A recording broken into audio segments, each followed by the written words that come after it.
The wind howled through the mountains like a beast searching for prey. 17-year-old Jake pulled his coat tighter as snowflakes stung his face. He lived alone in a broken-down cabin on the edge of the Rockies. No family, no friends, and no one to care if he lived or died.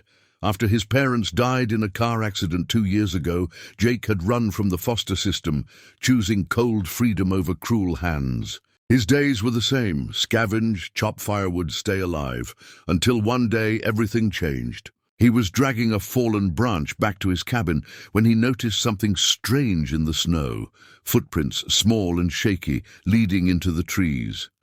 Curious and cautious, he followed them, expecting an animal or lost hiker. Instead, he found her, a girl, no older than him, collapsed in the snow. Her dark hair was matted with ice. She wore a thin, torn dress with native beadwork, and her feet were bare, red with blood and frost. "Help!" she whispered, barely conscious, before her eyes rolled back and she fainted. Jake didn't hesitate. He lifted her gently, shocked by how light she was, and carried her all the way to his cabin. The fire was low, but it was all he had. He wrapped her in his only blanket and rubbed her hands, trying to bring warmth back to her frozen skin. Hours passed. She stirred. "Water," she murmured. Jake gave her the last of his supply, then opened his final can of beans and spoon-fed her slowly. She winced in pain, but managed to eat. "What's your name?" he asked. "Yana," she whispered. I got separated from my people. I have to get back, over the mountain." Jake looked out the window. The snowstorm was getting worse. That mountain trail was dangerous even in daylight. Now it was nearly suicide. "You can't walk," he said, "your feet." But Ayana just looked at him with tired, determined eyes. She had to go. She didn't say why, but Jake could tell it was serious. Life or death. That night, Jake didn't sleep. While she rested, he worked. With rope, broken wood, and part of his cabin door, he made a rough sled.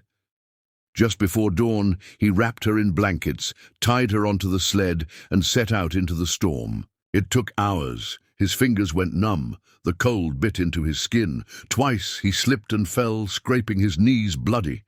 But he didn't stop. Finally, Ayana stirred and pointed toward a grove of trees. "There," she said faintly, "my village." Jake helped her off the sled. She smiled at him, a soft, grateful smile, then slowly disappeared into the forest. Jake turned back toward his lonely cabin, unaware that his act of kindness had just changed everything. The morning after Jake helped Ayana across the mountain, he lay in his cabin, completely drained. His legs ached, his hands were raw, and his stomach growled from hunger. But for the first time in years, he felt something different. Purpose. He'd saved someone.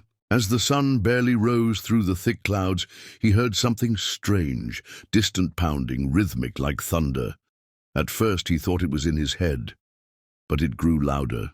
Horses. Jake rushed outside and froze in shock. 30 native warriors on horseback stood in front of his cabin, their faces stern, painted with markings of war and tradition.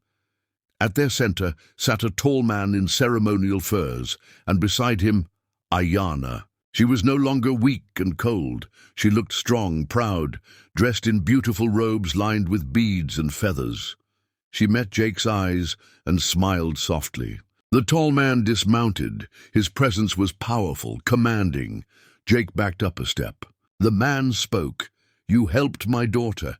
You carried her through the storm. You gave her your food, your shelter, and asked for nothing in return." Jake swallowed hard, unsure what to say. "You could have left her to die," the man continued, "but you didn't. You are brave. You are selfless. You have the heart of a warrior."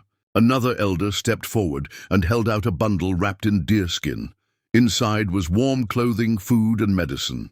Ayana approached Jake with a necklace in her hand, silver and bone, with a carved bear tooth at the center. She placed it around his neck. "In our tribe," she said gently, "this is worn by those who save lives. It means you are family." Jake blinked. "Family?" She nodded. "We came to bring you home." His breath caught. He didn't know what to say. No one had called him family in years. No one had ever come back for him. "I'm just no one," he whispered. Ayana stepped closer. To us, you are someone, you are brave, and you belong. The warriors nodded in agreement. Tears welled up in Jake's eyes. For so long, he had fought to survive alone, forgotten by the world. And now, 30 warriors stood outside his broken cabin, offering him not just food or shelter, but a place in their hearts. He looked back once at the cabin, cold, broken, and empty, then took Ayana's hand. "I'll come," he said quietly. That evening, the mountains echoed with the sound of hooves as Jake rode beside Ayana, not as a stranger, not as a homeless boy, but as a brother to the tribe that had seen his heart. And from that day forward, Jake was never alone again.